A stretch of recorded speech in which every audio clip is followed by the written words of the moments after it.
Hello, my friends. Welcome to another episode of what is it? The Big Picture here on the Uwe Yeah, Boll Podcast Network. I'm here with Dr. Uwe Boll. My name is Gary Otto. Welcome, my friend. We have been talking about a lot behind the scenes, yeah. and I would like you to go over your frustration with what's happening with the motion. Like you said to me that the future is kind of walled off. We can't get a streaming deal. Explain this to me. Okay. I mean, what we have is uh, the film industry shrinks down to a few streamers, basically, who also indirectly control the major studios, right? During 20 years ago, there was a real theatrical window, there was a real DVD rental and sell-through window, and Blu-rays and so on. And then the streamers came and they bought their way into the system, licensing a lot of movies, then starting producing their own movies, then recognizing, okay, we swallow up the studios with the libraries, and then we basically have it all under control. And that's the problem now, right? So, because when Disney swallowed Fox and then Amazon swallowed MGM, like you have this kind of everything shrinks together to five, six different distributors who then also control the, let's say, the medium-sized companies are also in a way completely dependent on what they pay them for the streaming rights. So, and I think that's what we have now. Only to finish that thought is that they don't pay fair to film producers, independent film producers, people they like sell movies to them, but they independently produce them. They're getting very unfairly paid. And when you see also, for example, on Amazon Prime, like 5 years ago, if somebody watched you on Prime for free, you got like whatever per view, let's say 20 cents. Now you get 5 cents per view. So they on purpose also make it harder to get money back. And that overall destroys the film industry, because that was the last voice message you put on, that was dead on, that it's a closed shop. You cannot even reach these people. You can only reach these people through like people that are connected to them, like agents Yeah, or producers. They have already a deal, or they made like you a have to sign up for one of those agencies and give them a huge sum of money, and they protect those contacts, and you cannot get through and communicate with these companies or pitch them anything because they'll think of it as unsolicited unless it's from this agency that they have an exclusive deal with, and it's bullshit, and it's making it harder for us, the actual independent people, to break through this wall. It's yeah, fucking ridiculous. yeah, And because I mean, I was I trying to talk to you. What I don't understand is I was trying to come up with ideas, strategize of how we can make money easily and quickly off of lower platforms. And you said Seed, somebody offered you $5,000. Explain that to me. No, there is a guy who's shooting Seed 3 right now, and he paid me $5,000 license fee for it. So, and he makes a very cheap Seed 3, because look, there's no point to it. I would never do another Seed movie, period. Seed 2 was already crap. And whatever he's doing now, I don't care. So, because it's not like my heart is in Seed as an example, right? I So, just thought it would make quick money so we could finance other movies. People like this oh, crap. You put it on Amazon. Seed was not a big success or something. It's different if you make Cabin Fever new, or Seed, or Halloween. It's just not there. And what was there was House of the Dead, but they decided to do it with Paul Anderson, who makes one shit movie after the other since 20 years, basically. Yeah, remember that you contacted Sega. They said they went with someone else. They wouldn't say who, and then suddenly we find out in the news that it's Paul Anderson. It was a I was that sucks. That Yeah, but sucks. that shows also how they like value talent wrong, right? I think Paul Anderson, who made one horror movie after the other, or video game based movie after the other, with Resident Evil and so on, Monster Hunter. It's always the same with Mila Jovovich, whatever. So now he will do House of the Dead. I only hope, and I wrote it to Lionsgate, please re-release my House of the Dead at the same time, even if it's only like a few screens or whatever, or on the streaming, that it's right there. Because I think with House of the Dead, number one, we could make a direct comparison to the new one, and B, we could make some money. So, and but coming back to the one thing with the agencies, I mean, think about First Shift right now is since 20 weeks. We're number 6 today on Paramount Plus. So since 20 weeks, we are in the top 10 at Paramount Plus with First Shift. I never talked to anybody at Paramount Plus. The deal was done with Quiver, the US distributor of First Shift 1. Then I told Quiver, please talk to them about possible First Shift 2 and 3. Then I talked to Bonded and said to Bonded, a different company, they said they have contacts to Paramount Plus. So they contacted them. They said, yeah, we are interested. It's all in the limbo right now. Nobody knows what's happening. But is it not a shame that Paramount Plus is not talking to me? Right? So because they should talk to me, we could make the deal and that's it.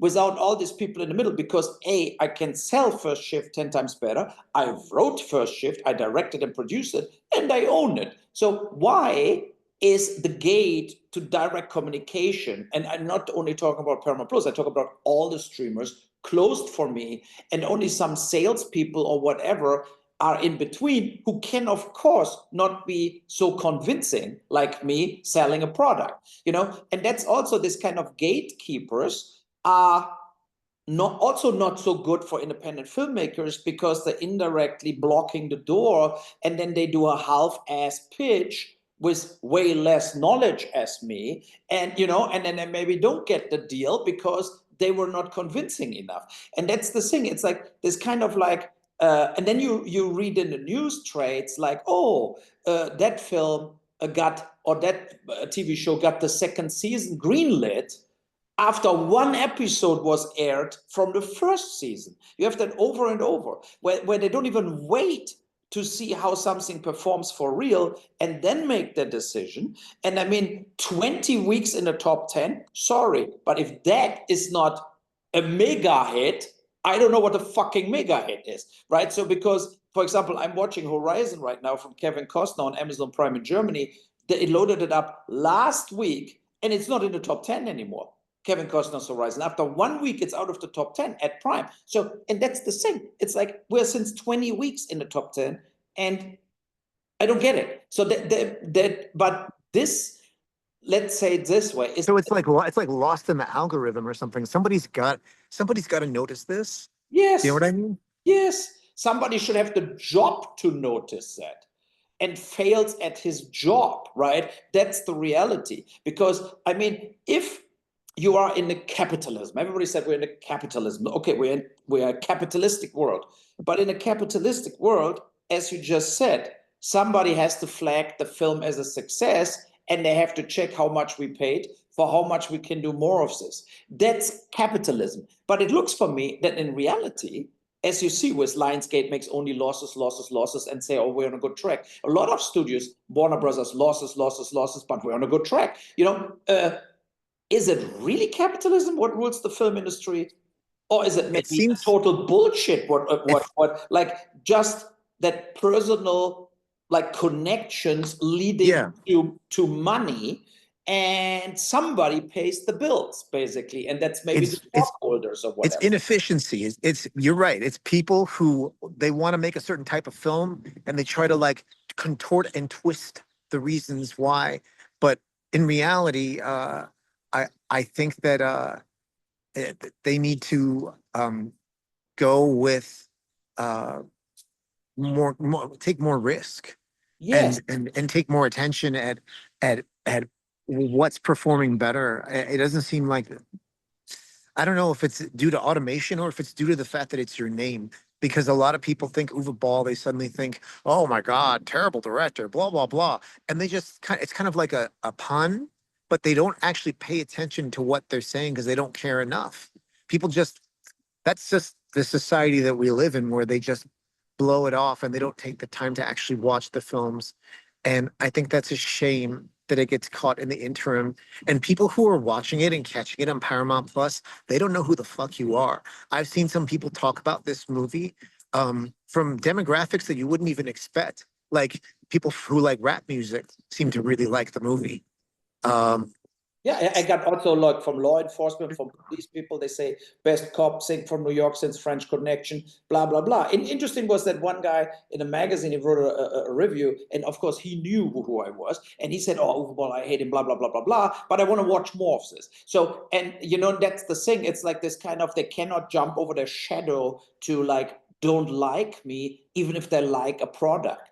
That's the thing. It's like, how can you dislike Darfur or say Salt on Wall Street was a bad movie? You just cannot do this, right? So, and then it was always, oh, by accident, he made a good movie, whatever. But I made by accident maybe 10 good movies. Nobody says Tunnel Rats is a shitty movie. Like this kind of, there's just too many good movies made by me, Heart of America, whatever. And they all get completely overlooked based on Alone in the Dark or whatever, right? So, and it's like, it's because Alone in the Dark and House, what? they had a lot of whatever advertising.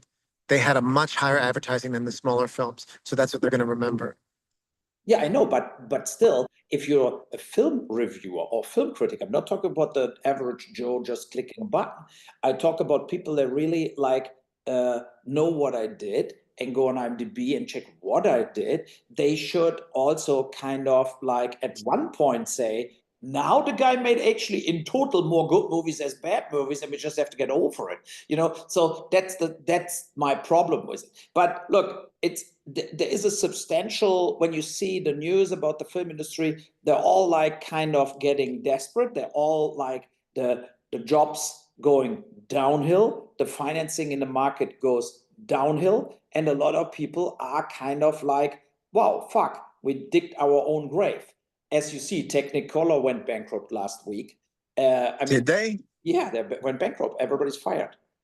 So, Whoa, I mean, shit. Technicolor was the film industry, right? So it's like one of the iconic names, not because of the Yes. labs only, also because of For the film printing, yeah, exactly. yes, and they did CGI and all kinds of stuff. They had thousands and thousands of people working for them, and they finally folded.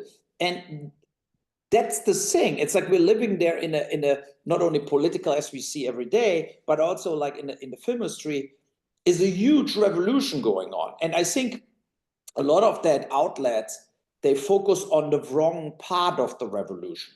They see AI as a threat.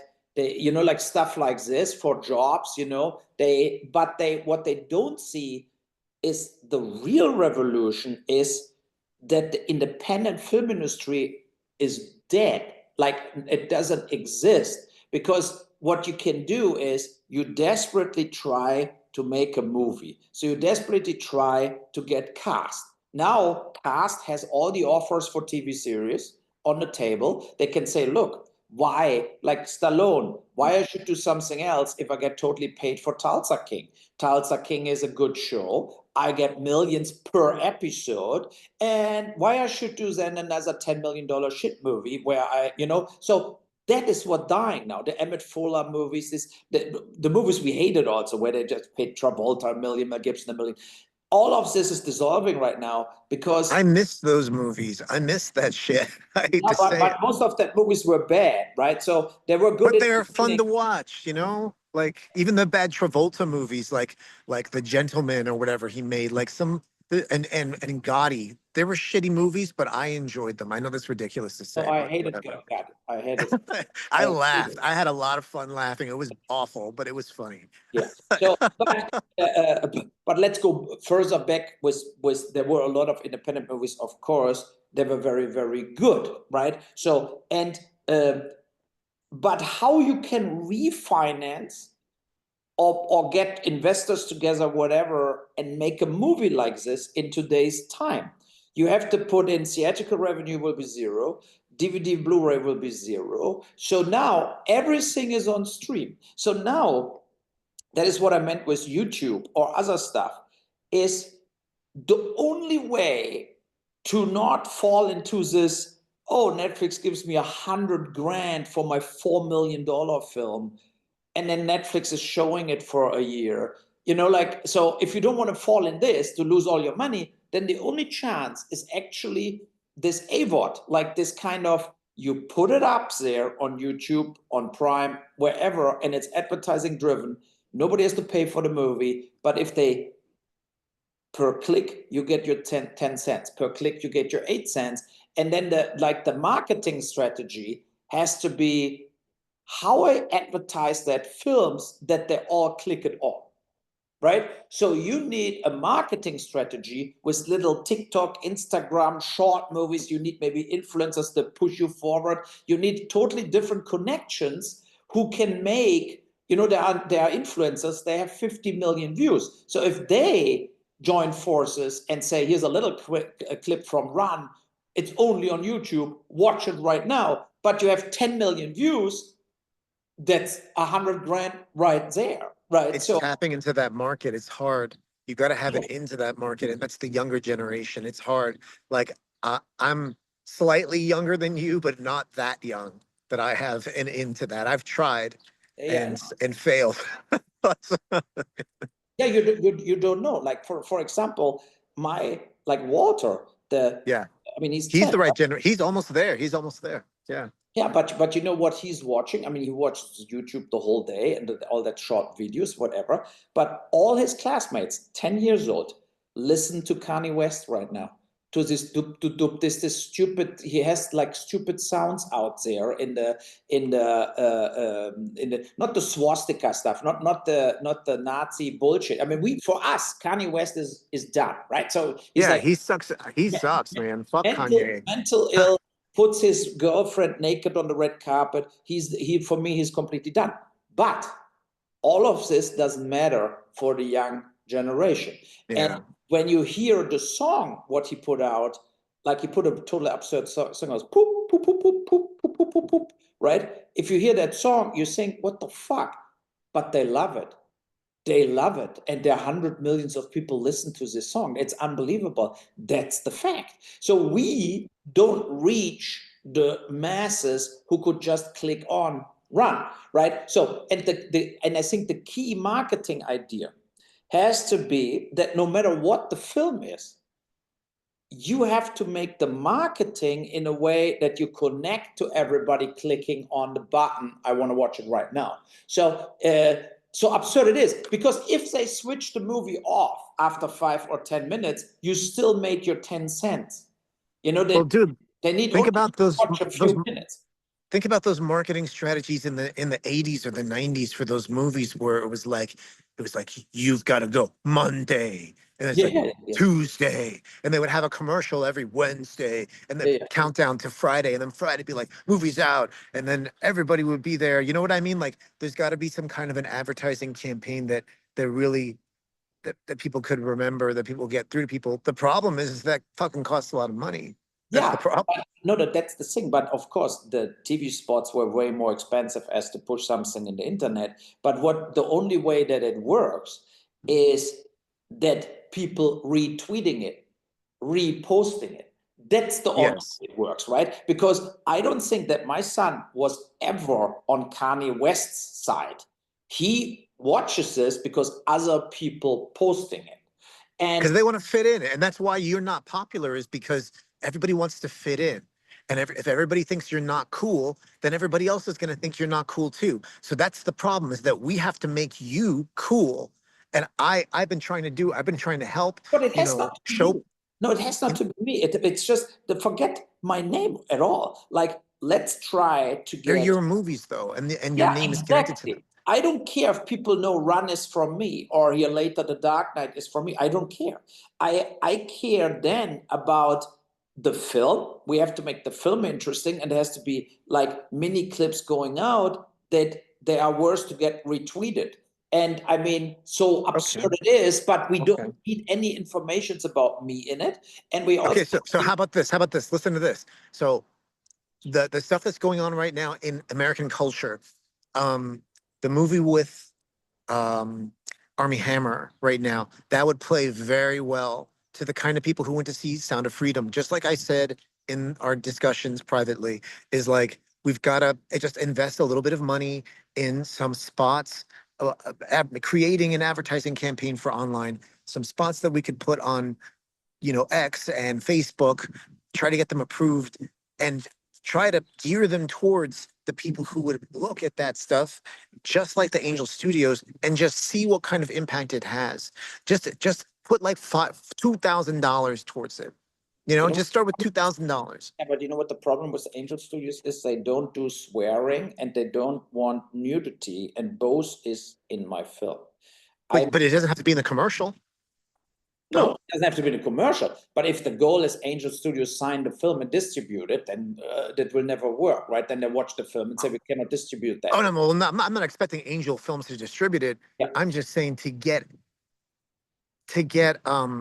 attention towards the film, I think it would already need distribution. The problem is we would have to pay for that. We would have to the distributor that we would get would not pay for that kind of advertising. That's the problem. Just like the person who picked up First Shift, they didn't invest in that much advertising. You know what I mean? So it's all on us, really. What we should do is this. What we should do is this. When Dark Knight is cut, I will send you a hidden link, and then we both discussing because they have to be short. They have to be 15 to 20 seconds max clips. Then we have to think out of the box and forget. We don't want to tell the story of the film in the clips. We want to make clips out of that film where people that are exciting, and say bring somebody in, that we want to watch. And right? Wow, that's fucking awesome. Yes. I want to see that. Wow, important. That kind of powerful. I get it. And then what we can do, because this context you have, I have it too. We go to all these outlets who always talked about me, Joe Blow, bloodydisgusting.com, everything what is still existing from this kind of websites, and gives them the clips too, so they can load them up too, right? And then they can flip out about it, hate it, whatever, doesn't matter. But what they 100% will do is they will put that clips out, and they will maybe say, "Oh, Uwe Boll, the next piece of shit," but it doesn't matter. If we get the exposure, the talk will start, and that is the thing what we have to create, and we have to create it clever. And we have to basically we have to enlight the fire, that people say, okay, now we want to see it. So, and then comes the major decision is then, because we can load up stuff like Michael Rush, my partner on it, we can load up stuff everywhere right now. Like I can put any movie on Prime, any movie on Apple, any movie on Google, any movie on YouTube. It can happen right now. So, and then we really have to think about it. Look, do we skip that bullshit and just do it ourselves and hope for the best? Or are we now begging somebody to give me $100,000 for the film?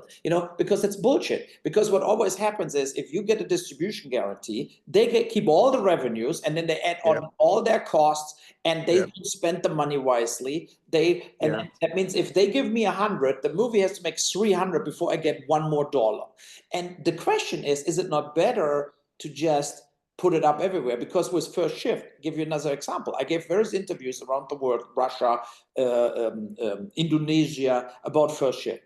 And they all watched the film already, but it was never sold there. So that means as soon the film is out in the US, they all have it because it's illegal then, right? They don't care. In Indonesia, Thailand, India, they all pirate the shit. But if you will have it at the same day loaded up on YouTube, they will watch it on YouTube and they don't have to pay for it. But we at least getting 3 cents, 4 cents, 5 cents per view. Dude, I honestly think that if you're not going to get a bigger deal with Netflix or Paramount Plus again, or et cetera, that isn't even a bigger deal.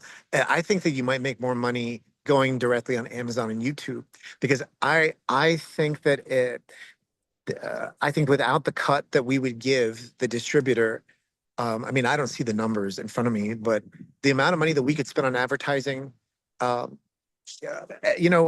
on it in-house here, like I would be committed to help, do this. I would need to be paid a little bit too, obviously, but I think overall it would be less. because I assume that their cut is very large. And Amazon, you know what I mean? Having to split that cut with them as well. That's what you were doing, right? No, Amazon and YouTube, they getting money, they keep money, right? It's of No, but I course. mean with the distributor that you were whatever, like No, but that's the thing. It's like, let's say you give the movie to a distributor, right? In the yeah. very end, whatever comes in from Amazon, they keep 30%, 25, 30% for Yes, exactly. That's what I was themselves. saying is that well, that's something we don't need. They're taking 30%. Yeah. No, no way. Yes, that is what I mean. And I think now I have various territories available for first shift. I have the world available for Run. I have the world available for Dark Knight. Let's That's take it in already our a own hands. pipeline with some films what could amalgamate revenues, and you put the little Dark Knight clip at the end of Run, in front of Run. You just can put it together that it's streaming in one shot, right? So that's the thing. You can start advertising all kinds of stuff, because with First Shift One, I know half of the world will never give me $1 for first shift now, because it's illegal pirated online there already for a long time now, for 4 months. So, that's the thing. And the only way to not have that happen is to put it up there. But if you Yeah. put it up for $6.99, nobody buys it. So you have to put it up against, they have to watch some clips and then watch it for free, right? So that's the only way to make money. And Like you mean like well, they have that first 15 minutes for free thing. What about that? No? no, I mean, that's the, what my problem with this is this. As soon you put it up, normally every distributor would say, first you put it up on Amazon and you charge, right? So, Yeah. and Apple, $5.99, $6.99, whatever, you put it up for pay.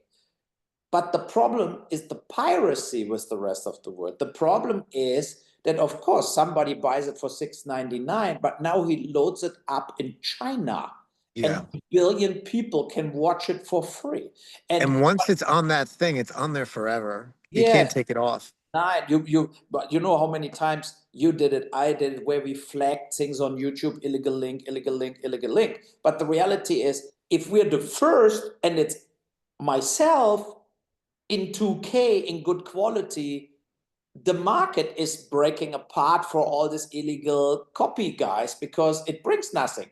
They can watch it right at the source, right? So, and for free. So Yeah. it's It's what I'm. convenience. It's convenience. Yes, and when I have comparable numbers, like when as an example, my Banditos documentary, the biker gang thing, they put it up in Germany against money on Amazon, and they put it up on DVD and Blu-ray. And the Blu-ray was okay for the first week, then the sales collapsed. Then the $6.99, $9.99, it collapsed. It was not good. And then it came on Prime, and it made shitloads of money, because the people were not willing to pay a lot of money for the doku, but they were all willing to watch it. Millions of people watched it, and that made a lot of money, right? So, and that made me feel like, if I can make 35,000 euro out of a doku only in Germany on Prime, why I cannot make 2 million bucks out of the Dark Knight with Army Hammer worldwide?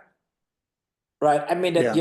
I mean, the comparison is, you have here a top star in an action movie, what everybody worldwide will be interested in, or you have Everybody's going to be watching. Everybody's going to be watching this movie.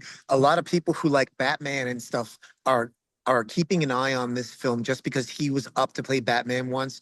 Even if they're not interested in this topic, even if they're not interested in any of this, people are going to watch this film. It's going to get a lot of numbers, so we should be prepared. Yeah, that's what I mean. It's like, but I will discuss that with Roche, because he can do the technical load up, right? And then we have to think like, but the thing is, it brings nothing to do the campaign far away from the release. It has to be basically the clip starting, and you can click it on and watch it. So you do the internet campaign at the same day where you load the whole film up. And then, because look, it costs nothing to load it up. It can also be after 2 weeks on the peak. It doesn't have to start on number one. Nobody gives a shit, right? But I think, if in TikTok and so on, if you see the video, like the little clip we create, Yes. And you want to watch the film. We need the button, watch it now, at the end of every little clip going out there. But then you have something, because it's that direct decision. What the fuck is that? Click. Right. So now they watch it after a few minutes. We have our 10 cents in the bag. And then if they switch it off after a few minutes, too bad. But maybe because, especially Dark Knight, I can tell you there's a lot of violence, a lot of action. So people will maybe be glued to the screen and watch the whole thing. So, and I think there's ways to edit it so we don't show those brutal. I saw some of the effects. And I think there's ways that we can show just the action. Do you know what I mean? Yes. Like The clips have to be approved for everybody, right? So the little clips need to be like not flagged anywhere. The movie will be like R-rated, right? So that's the thing. It will be like scheduled as R-rated, but the clips can be more like interesting cut, like that you want to know what it is. And before the violence breaks out, it's over with the little clip. The lead up to things, the tension. So that's the tension, exactly. Yes. Yeah, that's the idea. And that's the thing. We can put other subtitles, like whatever, like, and even another narrator line over it, like so. And let's settle on, I think we were 2 months away from that movie's finished, and then moving forward with it, because with the Dark Knight, that's something like also kids are more excited about. Run is a really sophisticated melodrama with action in the end, but overall, it's a real drama. It's a real good movie.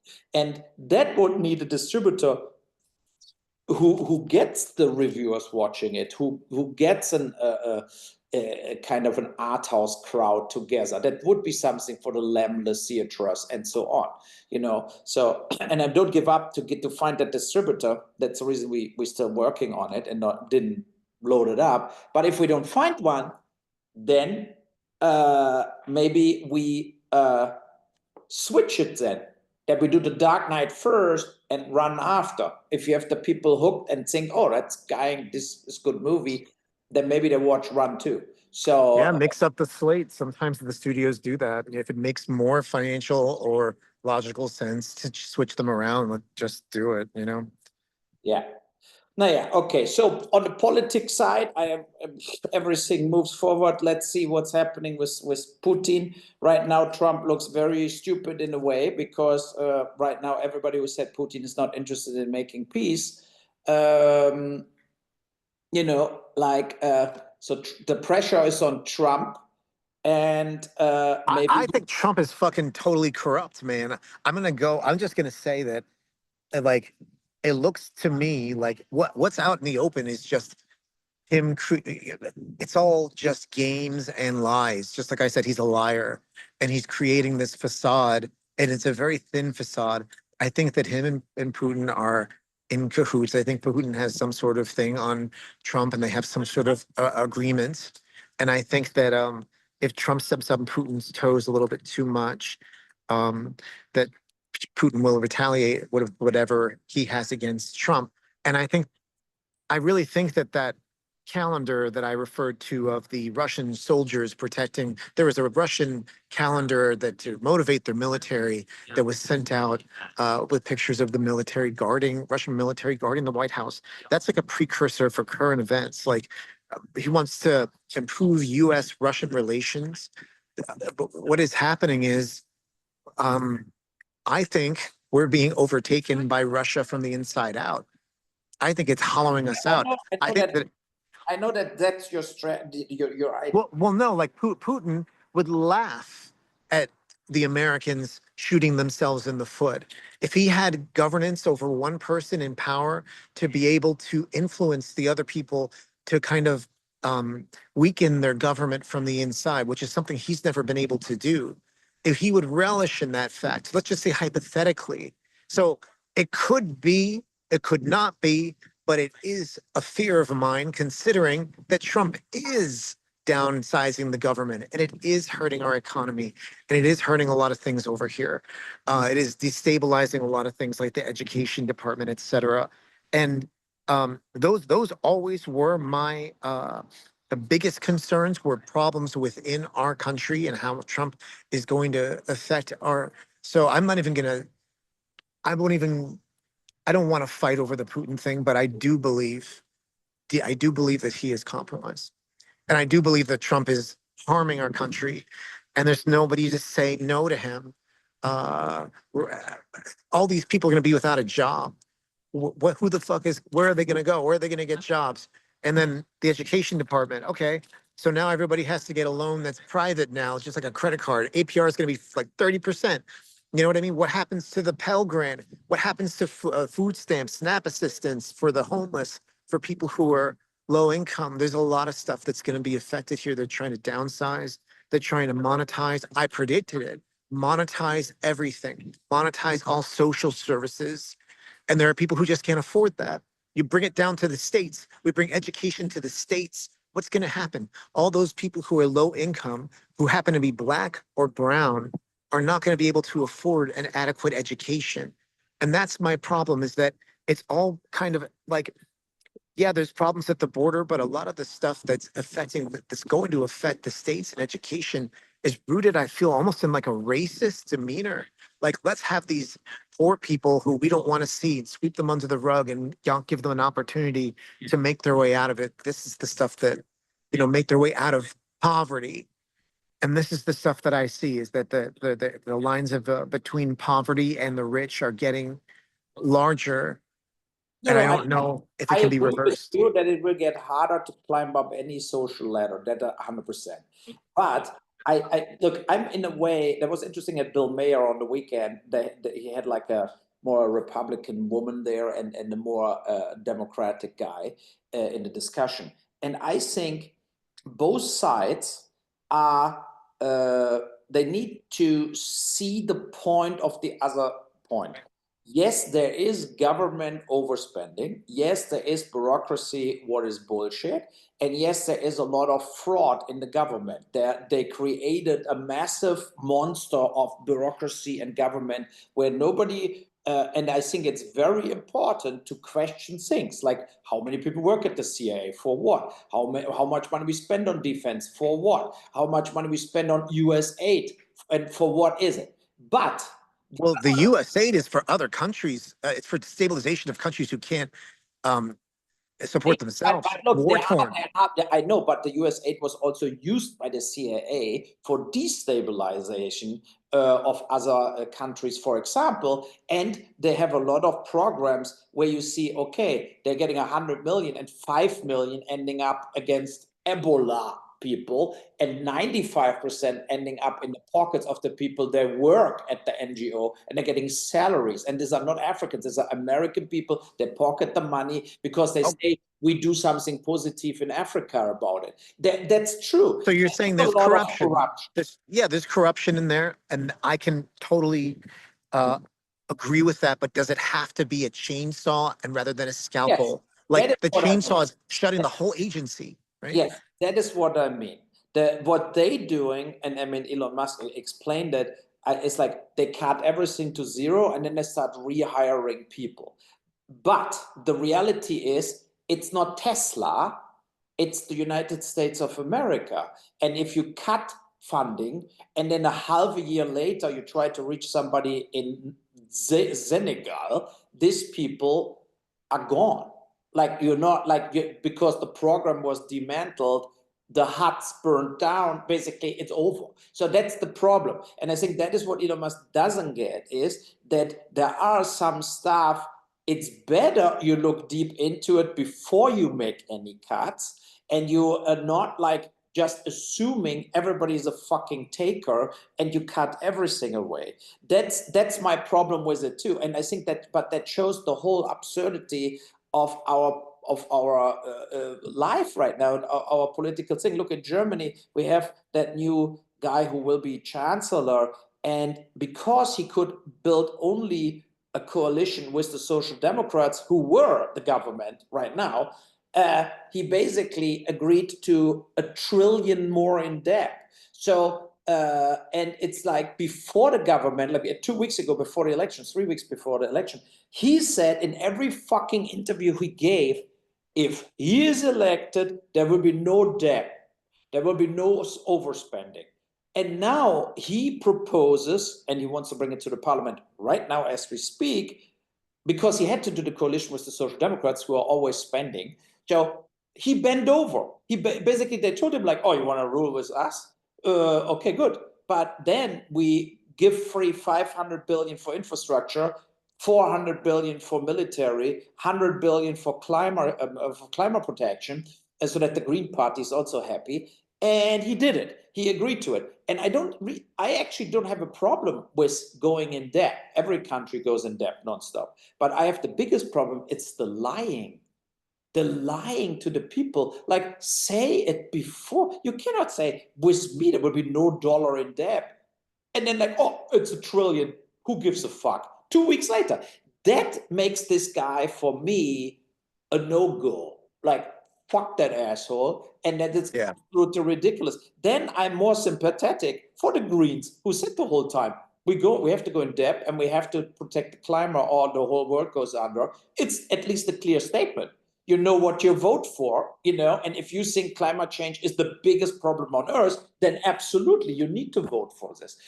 But what that guy pulled is unseen. He said, if I'm chancellor, I close the border the next day. First day, I'm saying, I close the border, no more migration. Now, nah, it doesn't matter. Yeah. We need migration. It's all good. So, and what is that really? yeah, absolutely. And so, but it's so. See, that's the switcheroo. That's bullshit. Absurd. That's the snake oil. That's nonsense. And that's not having a moral compass. You say whatever you can to get elected, and then once you're there, you do whatever you want because you have no recourse from the people. Like that's bullshit. Yes, because what he goes for is in 4 years from now on at the next election, everybody forgot everything. And then you start talking the same bullshit again, that what you do if you get again voted for. And I think that's the thing where I shut off. And that's the thing but that is something you cannot blame Trump. Trump did what he said, right? So he's not like turning 180. He got elected. I think with the tariffs, he's wrong. And but well, look at the some of the migrants he went to Guantanamo have been taken out of Guantanamo. I heard that they wasted like $18 million on that. So it's not entirely efficient because they're just making all these decisions suddenly without any plan, like boom. And then they have to reverse them, and then the money it takes to reverse them. When they fly them out of the country, I think some of the other countries are paying half the bill, but it's a big mess here. It's a big fucking mess. No, I know. It's like, and we don't know if we're going in a full-on worldwide recession. We don't know. I think we will, dude. But anyway, right now it looks like this. But on the other hand, it's also like you also cannot keep spending. And in the end, there where Elon Musk did a very good point. He said, we're having a $900 billion per year. We pay an interest on the debt, more as the defense budget. And he said, if we continue that way, it's like mathematics, we go bankrupt. So he said the idea to reduce the debt, to have less interest to pay for the debt, is a good one. The question is only with what, right? So, well, he's doing it with like automated systems, and then people will be out of jobs. So it has kind of a cycle effect. Like, I don't think that they've really done the research to see what kind of effect that amount of people who have specialized degrees suddenly losing their jobs would have on the market. Everybody is taught that if you have a specialized degree, that you will have this guaranteed job security. And I think that there won't be enough of these jobs out there. There'll be a lot of IT, like mid and lower paying jobs, but anything higher paying, these people are going to be out of work for an extended period of time. They're used to they have certain degrees of living that they have to maintain, mortgages, families. They weren't anticipating this. And a lot of times when you take government work, it's kind of put on a platter to you as a lifer. Like, this is a stable position. And if you perform you'll be taken care of adequately. So a lot of people suddenly being placed in this position, a lot of them at once, is going to make it harder for the people trying to get jobs for the first time, because they're going to only the people who are employers are all going to go with the people with experience. So it's going to have an effect on the economy from the bottom up. And I think it's just going to it's going to save the government money, but the people are going to suffer. And the people are still going to have the same needs. So the companies will still be making money, but the people will just be pocketing, living more poor and living in cycles where they can't escape. You know what I mean? I don't know. I've No, no, seen it, man. I know what you mean. I know what you mean. And that's true. Like everybody who you throw out of a government job and doesn't get another one will still live on the government money, because then they go to social welfare and food stamps and all this stuff, right? If they don't getting a replacement job somewhere. So then the government will still keep spending money on them, but they don't work anymore. They're just sitting at home. And that's also shit. And I mean, it's like we will see how it unfolds. I think for today we talked enough. So Yeah, no, it's been a great episode. I think it's been wonderful, and I want you to know that I sent an application for me to speak at Dragon Con to talk about some of your films and some of the work we do on the show, and some of the stuff that what is it, the Dark Knight, uh, hopefully the Bear film. I don't know, just to try and help promote. You know what I mean? absolutely, I'm whatever link you have, if they tape it, whatever, I post it also everywhere, and we continue our struggle. Okay. So yes, everybody, please send this show everywhere, repost it, and watch our movies, the Uwe Boll movies. Pay for them, don't pirate them, and we will see you next time. Bye. Bye.